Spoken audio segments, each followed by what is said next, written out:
चिनाब नदी, जिसे कभी चंद्रभागा के नाम से पुकारा जाता था, कश्मीर की हरी भरी घाटियों से निकलकर प्रेम, बलिदान और संस्कृति की अनगिनत कहानियों को अपने साथ बहा ले जाती थी। ऋग्वेद से लेकर सोहनी महिवाल की अमर प्रेम कथा तक इस नदी ने सदियों तक इश्क की धारा को जिंदा रखा। लेकिन आज इसी चिनाब की लहरें आतंकवाद और नफरत के साए में अपनी धारा खो रही है। भारत ने हाल ही में पाकिस्तान के खिलाफ कड़े कदम उठाते हुए चिनाब के पानी को रोक दिया है, जिससे ये नदी अब प्रेम की बजाय युद्ध और रणनीति की प्रतीक बन गई है।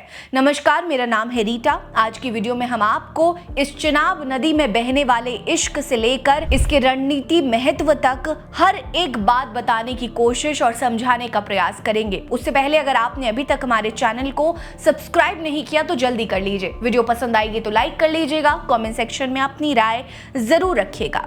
चिनाब से ही सोहनी महिवाल की कहानी जुड़ी है, जिसे सुनकर आज भी लोग भावुक हो जाते हैं। दरअसल सोहनी एक कुम्हार की बेटी थी और अपनी मेहनत और खूबसूरती से हर किसी का दिल जीत लेती थी। दूसरी ओर महिवाल एक साधारण भैंस चराने वाला नौजवान था। ये सोहनी के प्यार में इस कदर डूबा था कि उसने अपनी जिंदगी उसके नाम कर दी। लेकिन समाज और परिवार की दीवारें प्रेम को कहां आसानी से पनपने देती हैं। सोहनी के घर वालों ने महिवाल को खदेड़ दिया और सोहनी की शादी जबरन कहीं और करा दी। लेकिन सोहनी ने हार नहीं मानी। उसने चिनाब की लहरों को चुनौती दी और पक्के घड़े को नाव बनाकर रात के अंधेरे में महिवाल से मिलने के लिए नदी पार करने लगी। दिन बीतते जा रहे थे, लेकिन नियति को तो कुछ और ही मंजूर था। एक दिन सोहनी की भाभी ने उसका घड़ा बदल दिया। ऐसे में जब सोहनी उस घड़े में बैठकर नदी पार करने लगी तो घड़ा नदी में ही गलकर टूट गया। चिनाब की तेज धारा में डूबती सोहनी को देख महिवाल भी नदी में कूद पड़ा। दोनों प्रेमी एक दूसरे के आलिंगन में चिनाब की गोद में समा गए और उनकी प्रेम कहानी अमर हो गई। ये चिनाब थी जो प्रेम की गवाह बनी, लेकिन आज वही नदी एक नए युद्ध का मैदान बन चुकी है। चिनाब का प्राचीन नाम चंद्रभागा है, जिसका उल्लेख ऋग्वेद, महाभारत और स्कंद पुराण जैसे पवित्र ग्रंथों में मिलता है। ये नदी भारतीय संस्कृति में गंगा और यमुना की तरह पूजनीय रही है। महाभारत में इसे एक पवित्र नदी के रूप में वर्णित किया गया है, जिसके किनारे तीर्थ स्थल थे और इसके किनारे धार्मिक क्रियाएं होती थी।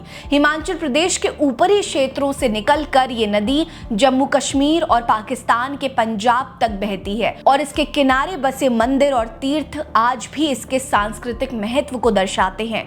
चंद्रभागा का नाम राजस्थान के भिलवाड़ा से लेकर ओडिशा के कोणार्क तक गूंजता है। यह नदी केवल भौगोलिक सीमाओं तक सीमित नहीं थी, बल्कि ये भारतीय सभ्यता और वैदिक परंपराओं का प्रतीक थी। लेकिन आज ये नदी एक भू राजनीतिक हथियार बन चुकी है, जिसके पानी को लेकर भारत और पाकिस्तान के बीच तनाव चरम पर है।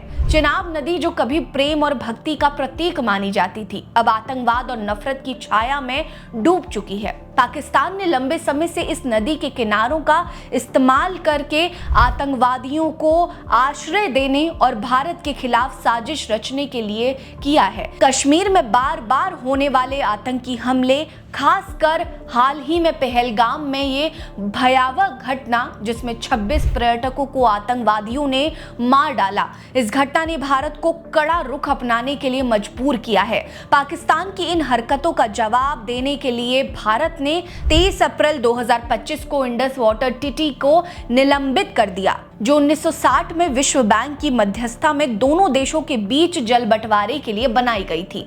इस संधि के तहत चिनाब, झेलम और सिंधु जैसी पश्चिमी नदियों का 80% पानी पाकिस्तान को मिलता था, जबकि भारत को पूर्वी नदियों सतलुज, ब्यास और रावी का नियंत्रण दिया गया था। लेकिन भारत ने अब इस संधि को रद्द कर चिनाब नदी के पानी को नियंत्रित करने का फैसला लिया है। पहलगाम हमले के बाद भारत ने न केवल संधि को निलंबित किया, बल्कि चिनाब चिनाब नदी पर बने बगलिहार और सलाल डैम के भी सभी गेट बंद कर दिए। 1 मई 2025 से शुरू हुई इस कार्रवाई से चिनाब के पानी को लगभग पूरी तरह से रोक दिया, जिससे पाकिस्तान में पानी का प्रवाह 90% तक कम हो गया। इसका नतीजा ये हुआ कि पाकिस्तान के पंजाब प्रांत में नदी का पानी सूख गया है और नदी के तल पर सिर्फ पत्थर और कीचड़ बचे हैं। कुछ रिपोर्ट बताती हैं कि अखनूर में चिनाब का जल स्तर 25-30 फीट से घटकर मात्र 1.5 से 2 फीट तक रह गया है और लोग नदी के बीच पैदल चल रहे हैं। पाकिस्तान की इंडस रिवर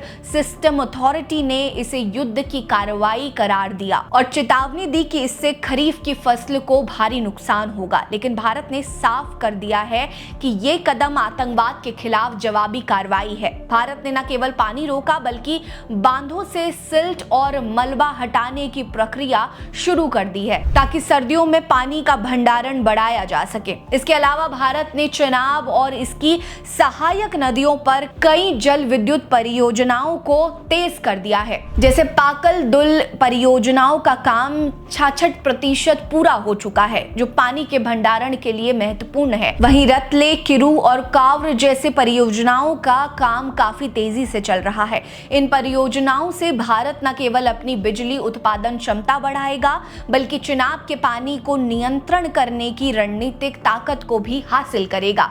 आपको बता दें कि पाकिस्तान ने भारत के इस कदम को अंतर्राष्ट्रीय मंचों पर उठाने की धमकी दी है। उसने विश्व bank, permanent court of arbitration और अंतर्राष्ट्रीय न्यायालय ICJ में जाने की बात कही है। लेकिन विशेषज्ञों का मानना है कि भारत का कदम कानूनी और रणनीतिक रूप से मजबूत है। ऐसे में पाकिस्तान का कोई भी पैतरा काम नहीं आएगा और आतंकवाद जैसे मुद्दे पर वैश्विक शक्तियां उसकी सहायता नहीं करेंगी।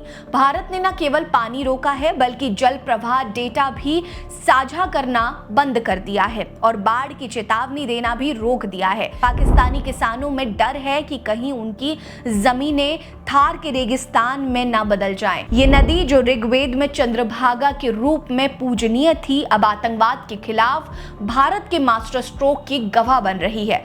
भारत का ये कदम न केवल आतंकवाद के खिलाफ जवाबी कार्रवाई है बल्कि ये दर्शाता है कि भारत अब अपनी रणनीतिक ताकत का इस्तेमाल डंके की चोट पर बिना हिचके करेगा। इस मसले पर आपकी क्या राय है, कमेंट सेक्शन में जरूर बताइए। भारत के इस कदम की आप कितनी सराहना करते हैं ये भी जरूर बताइए। बने रहिए हमारे साथ। नमस्कार।